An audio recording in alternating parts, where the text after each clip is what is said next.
What's up everyone, and welcome back to Movie Raze.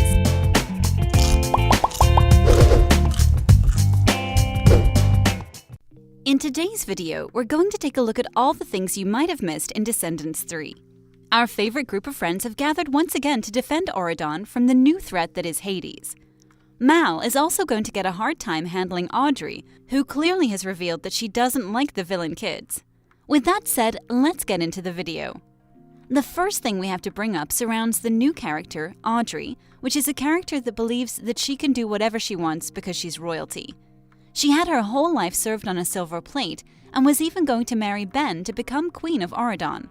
Well, at least that was until Mal, Carlos, Evie, and Jay showed up. It's no secret that Audrey hates Mal for stealing Ben from her, and as a result of Ben leaving her, she quickly chooses a new boyfriend for herself, Prince Chad. She did this just to make Ben jealous, but it didn't have any effect on Ben. This also means that Audrey doesn't have any real feelings for Chad, and that Chad is only being used by Audrey. Shame on you, Audrey. You don't play with someone else's feelings for your personal gain. Next up, we have an Easter egg, which we can spot during the new Good to Be Bad song. The new song's Good to Be Bad starts out by revealing that the VKs will be choosing 4 new villain kids that is going to get the chance of attending Auradon Prep. When the kids get the news, we can see how everyone is running around with their applications in hand. Of course, all the kids want to be chosen as one of the 4 kids that will get the opportunity to change their future forever. While everyone is running through the streets, we can spot a newspaper, and when the camera zooms in on it, we can clearly see the name Troubled Times on it.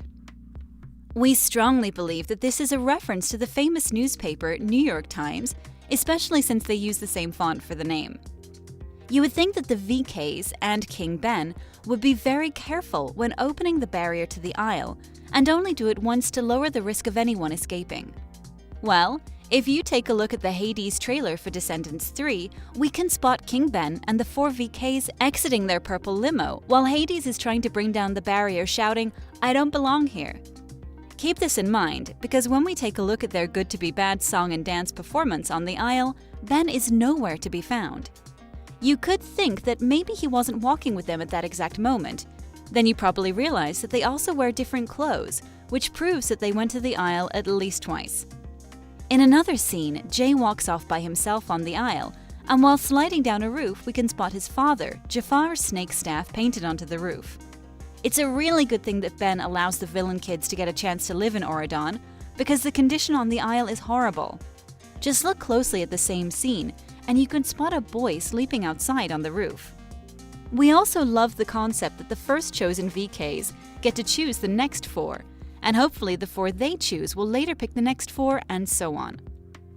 Carlos also walks away alone to visit Carlos's house, which is the location where all the villain kids who loves Carlos lives. He does this to encourage everyone to sign their papers and try to get chosen as one of the 4 new villain kids released from the aisle. After he's finished encouraging the other kids, he walks out, opening a big double doorway. On one of the doors, we can spot the sign saying Carlos' House, a safe place for lost boys and lost girls. This is an Easter egg referring to Peter Pan and the Lost Boys living in the magic world of Neverland. In one of the first scenes with the villain kid Celia, we can see her waiting for customers in her fortune-telling location. During this scene, you most likely didn't notice the words written on the door in the back spelling out Pas déranger, and this could be translated into "Do not disturb" or "Do not bother." Our guess is that this room is where Dr. Facilier has his office, and that would explain why he has the "Do not disturb" sign. While translating the words written on the door, we found out that the original text was written in Haitian Creole, which is a language spoken on the island Haiti. This could explain a bit more about Dr. Facilier's background and where he was born. I mean, why would he have the words written in that language if he weren't from that island?